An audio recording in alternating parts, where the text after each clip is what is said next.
Welcome, ladies and gentlemen, to this, your Capricorn 2024 annual calendar year forecast. Hi, I'm Nigel Saint James, clairvoyant.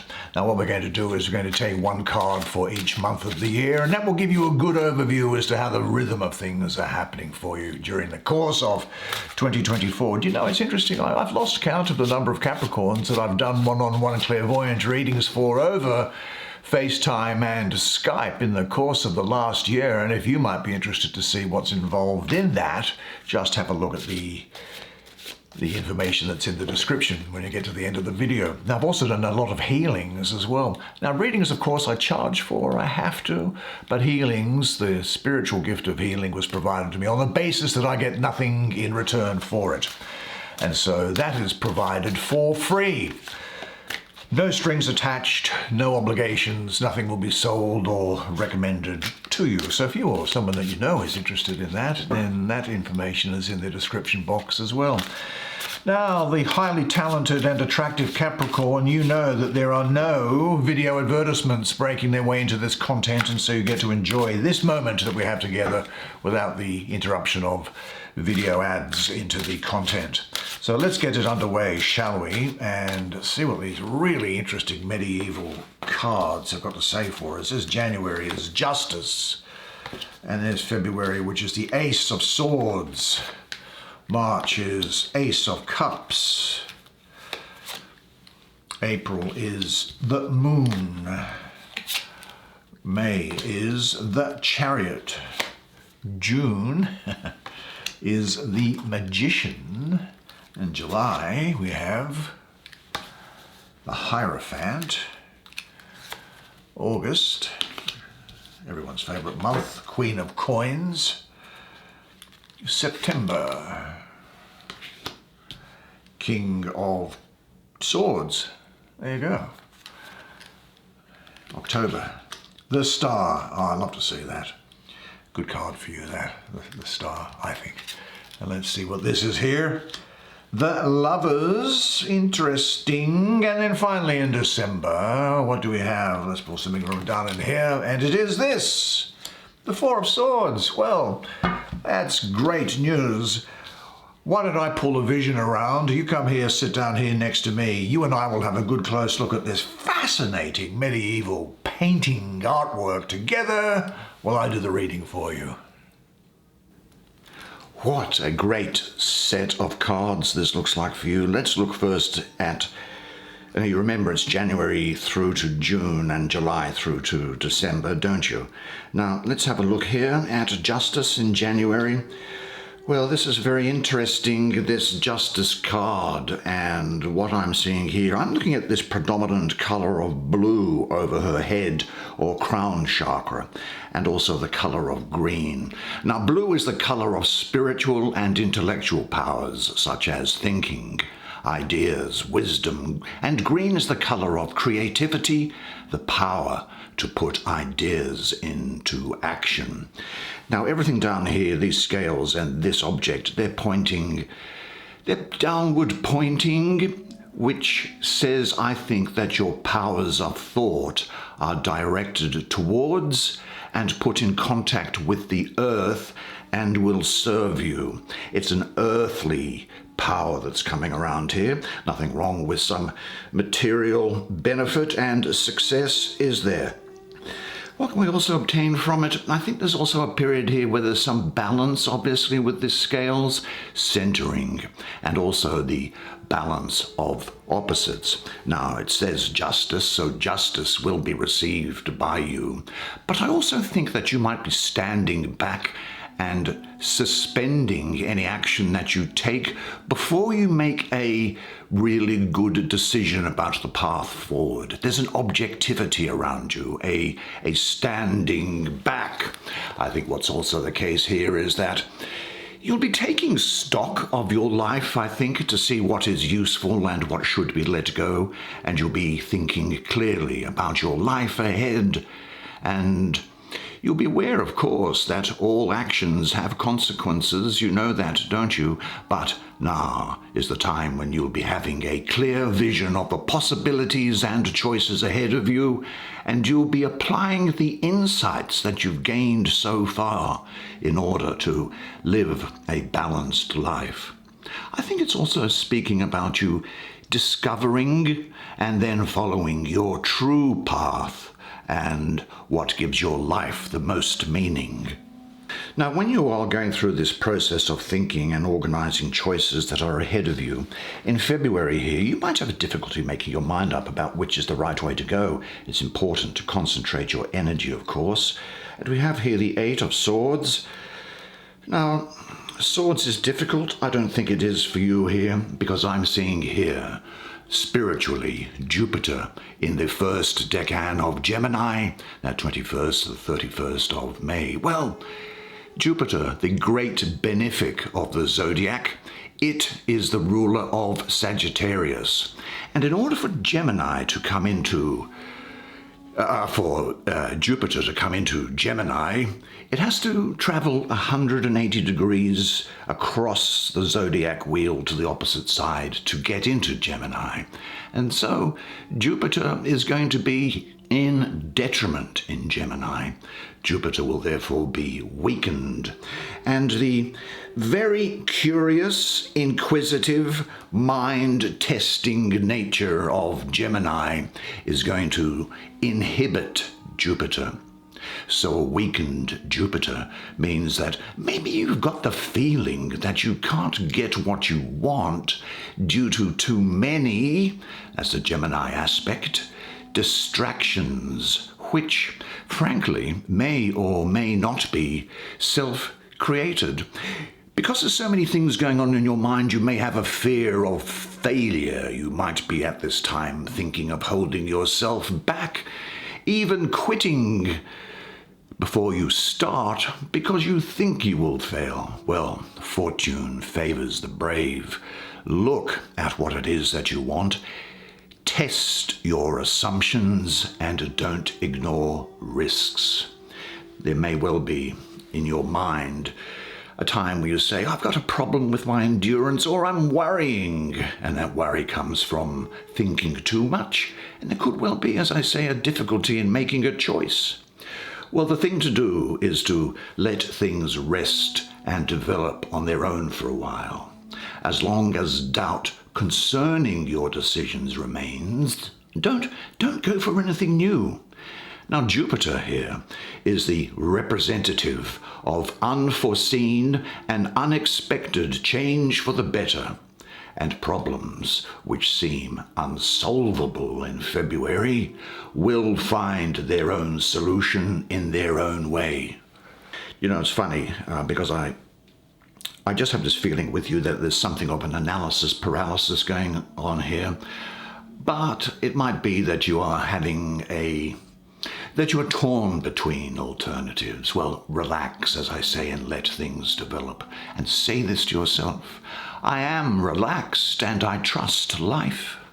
Into March, let's see what there is. It's the wonderful Ace of Cups is what am I getting around it? I'm getting a lot of Scorpio here. There's also a lot of Sagittarius, I think, who will also be important to you, and maybe Libra. Now, of course, Cups, well, the suit of Cups, they really embody your experiences of relationships, of personal happiness, of love, fulfillment, and pleasure. But of course, you know that you can't have those experiences without their opposites. But nevertheless, this is love in its purest sense being brought to you. Emotional abundance. There may well be a new relationship that you start. I see the deepening of existing relationships. There's a great degree of sexual passion around you at the moment. And you may also hear of a pregnancy or a birth. You will have a deep love of the self, and it's important to love yourself, of course, because then you can assign a value to that love. All of you, your light and your dark, bring it together, and understand its value. Now, you need to do that so that you know the value of something that is being offered to somebody else. You can then also assess the value of what somebody is offering to you. An all-encompassing love will be filling you and your environment. Now here we come into April, and we have the Moon card, Major Arcana, as you know.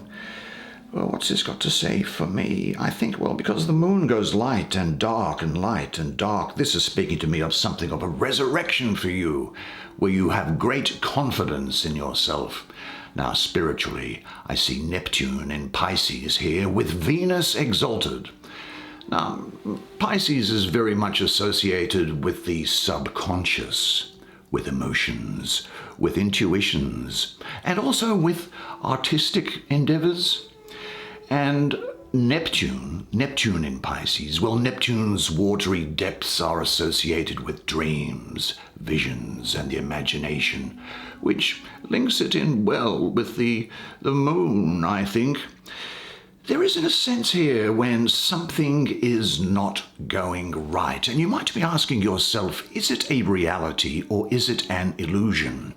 When I say something is not going right, I don't mean that there's any disaster occurring. What I mean is that there may be people who are speaking to you in a certain way or offering things to you, which when you look behind them, really what they are is they're sort of deceptive in a way. It's almost like this is a final test for you from the lessons that you learned in the previous year. It's asking you to see whether you have learned from difficult periods in the past, whether you have learned from having a lack of clarity, where you have dealt with deception. Now, I think there is increased psychic awareness for you at this time here as well. But there is something which is not as it appears to be a situation that is deceiving.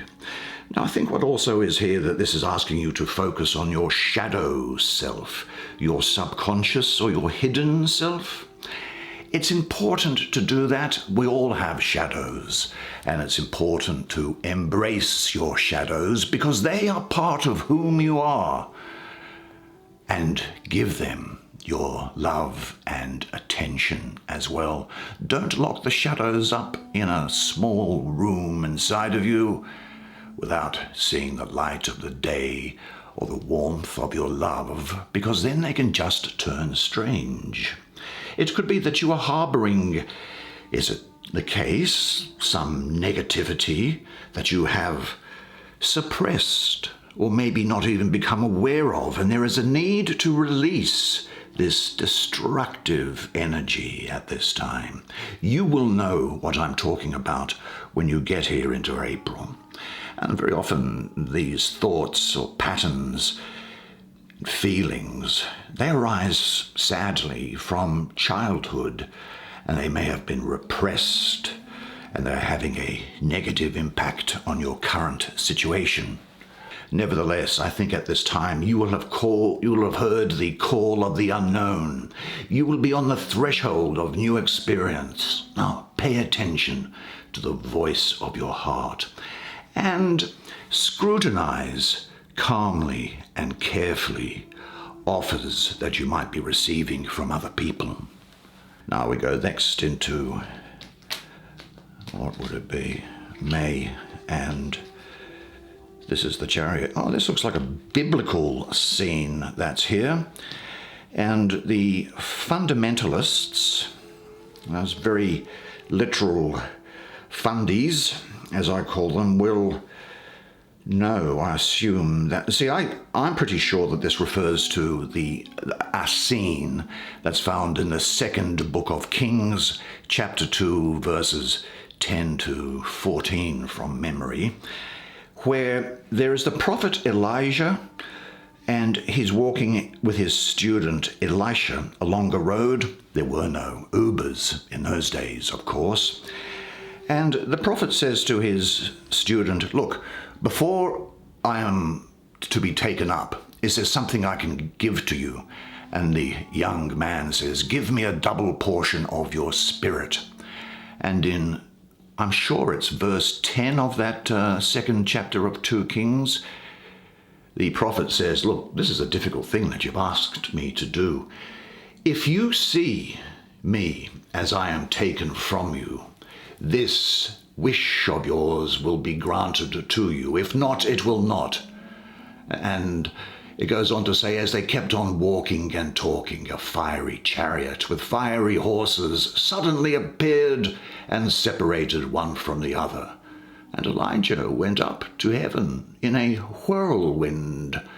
Elisha saw it, and he cried out, "Oh, Father, Father, Israel's chariots and horsemen." And when he could no longer see him, he grasped his garments and rent them in two. Now, as I say, the fundamentalists, the fundies, will probably check me up on that biblical reference, but I think it's right. It may surprise you to know that I actually do read sacred works from all around the world. Now, this is the child of the power of waters, the Lord of the triumph of light. There's a great degree of Cancer energy around here, and what this is speaking to me is of you having victory over adversity. So anything which was coming up with this month here, you deal with it. Forewarned is forearmed, is it not? And this is saying that you have maybe come through a difficult period, but you overcome it. More particularly, it's saying that you will have the courage to act. Now, courage is important. It's no good just having the intention to act. You need to have the desire to act as well. And you'll also have success over your previous negative patterns, maybe some of these patterns that are incorporated in the subconscious here. There is rest and thinking of yourself. There's a focus on self-discipline, and you'll be moving towards higher goals here. This is representing a new beginning, a planning here, a change for the good. There is triumph for you in the face of adversity, and you'll be overcoming problems and have success with little or no support from anybody else. You might also find that you're coming to help somebody else. This really is a turning point in your life, and the oncoming change promises to lead to a positive phase in your life. So ready yourself, get all of your affairs in order, and look at what all the possibilities are, because you're going to cut off things. You're going to leave a lot behind. And say to yourself at this time, I can motivate other people positively. I am responsible for what I cause. I accomplish things well and with ease, and I am putting my life in order and preparing for the new beginning. And as if to reinforce that great new beginning here and the power and the courage within you, comes this Magus here. Now, the Magus has at his disposal everything that he needs to make things happen in the world, in material life, and you would understand this. And the message that's coming through here very loudly is this, that there is nothing you cannot be, there is nothing you cannot do, there is nothing you cannot have. You are the most magnificent, the most remarkable, the most splendid being God has ever created. For who could reject such wondrous magnificence? But you do not know who you are, and you sometimes think that you are a great deal less. Remember, you are your own rule maker, and you are the only one who can assess how you are doing. All you see in the world is your idea about it. Life will take off for you when you choose for it to. An idea, you see, becomes a thought. A thought becomes a word. Say the word out loud. Words have power, and they echo all throughout eternity. And a word becomes an action. And if you're going to do it, then start, and having started, go all the way. Seize the opportunities in front of you now. Rejoice in them, and let no power on earth take them from you. Now, we're going to have to move pretty quickly on the second half of the year, otherwise you're going to run out of time. And here is the Hierophant, a lot of Taurus energy here, the fixed sign of Earth, which is about materialism. It's about comfort and about material things and ambitions. Now, this guy, in a sense, now, don't be put off by the fact that it's a priest. This is a metaphor. This is an example. This is an avatar, if you like, of the spirit that's actually here in your life itself. And I think there is a need here for you to be quite conservative and follow rules, regulations, and traditions in your life. Now, even though you may not necessarily agree with them yourself, just do it to keep the peace with others. And it's a period of intense upskilling, learning is what I'm getting here. It's very good for people who are in large organizations or who are dealing or selling into large organizations. I think you might also find that you are seeking counsel or being asked to provide advice or counsel to other people. Now, what's coming up next? I feel a lot of Capricorn energy around here, and I'm getting a lot of Capricorn around this. I'm also getting Sagittarius again. So Sagittarius is obviously going to be important to you. This is the Queen of the Thrones of Earth. Now, these courts can be of either gender, but I'll refer to her as a female for the obvious reason, but it could be a man. Now, this is saying to me that there is someone who's going to be ambitious, affectionate and kind, very charming, practical is what's here. There's a great degree of fruitfulness around here. And what this is also saying is that physical nourishment is something that you need to focus on, is what I'm seeing. You can be ambitious, but it's a time to work with instinct and intuition rather than to over-intellectualize things, or rather than to experiment with new things just for this month of July. Wait for experimentation afterwards, because you'll be hard-working, practical and sensible here. And what this is also saying is that this is a time when this is a turning point as well. There is an overcoming of what might in some areas seem to be a barren past. You've got to find some nurturing time for yourself, and this energy here represents prosperity and security. And what do we have here?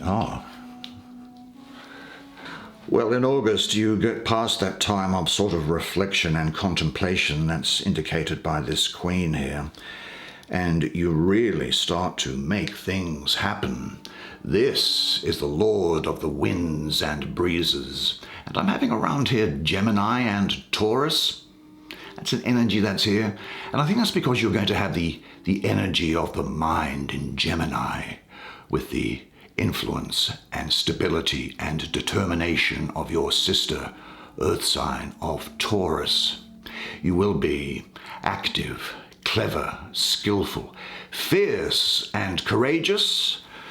But it might be that sometimes you are unreflective on what's happening, because the energy that I'm getting around here is something of the idea of attack, of the violent power of motion applied.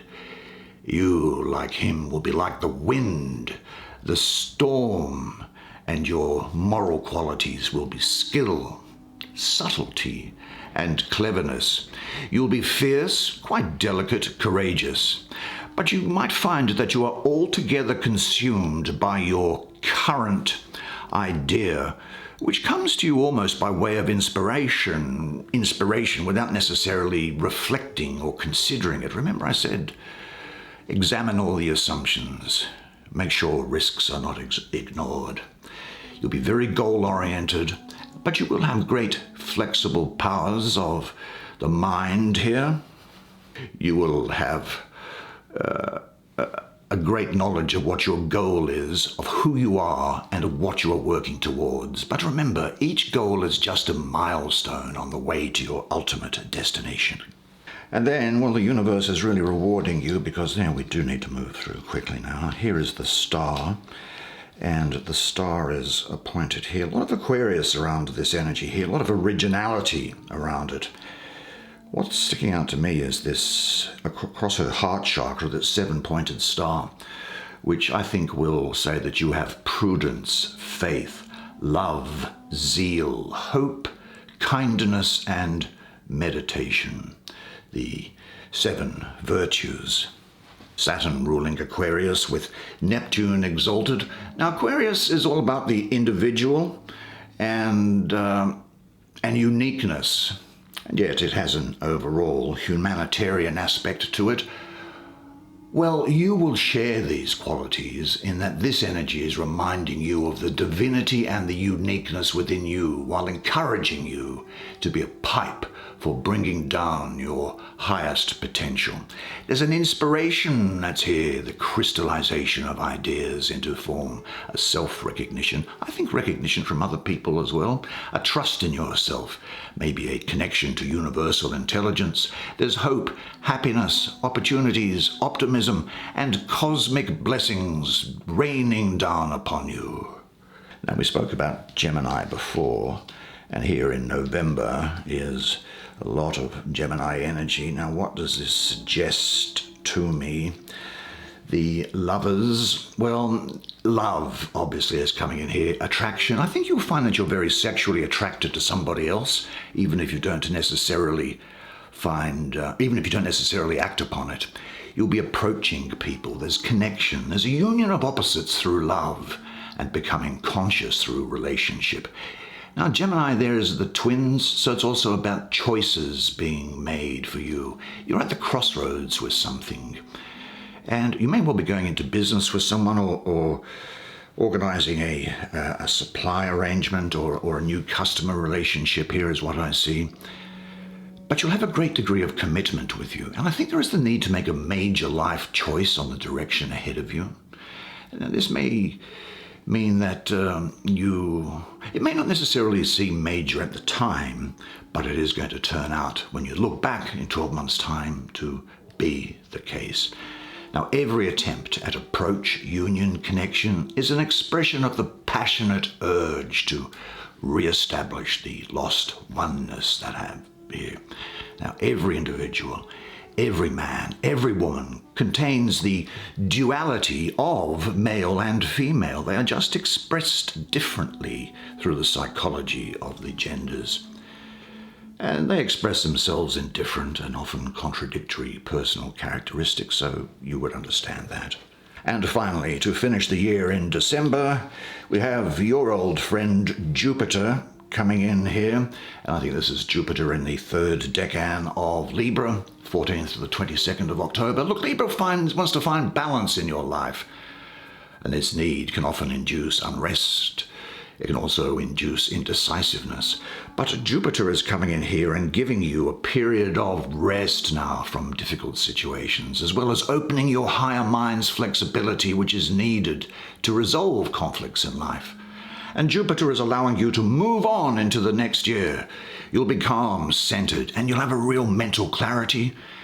There's recuperation here, agreement, and maybe taking a break from things. A great way to finish the year, and well done. I thought you. that was fascinating, didn't you? And didn't you enjoy the artwork on the cards? It's so unusual, isn't it? You don't really see anything like it anywhere like that. I must try and remember who it was that gave this to me. And you know, the best thing is with tarot decks is that people actually gift them to you rather than you buy them yourself. Did you know that? And the tradition is to tie string around the deck before you give it to the person as well. That's the old tradition anyway. But look, if you did enjoy the reading, please do me this favor, and it's the only thing that I ask for you. Would you smash the like button on the way out, because it's good for the YouTube computer thing. You know, you understand how that works, probably a lot better than I do, I must say. But until I see you again, remember one thing, and it is this, that you are a legend. And I look forward to seeing you again next time. And until then, it's bye for now.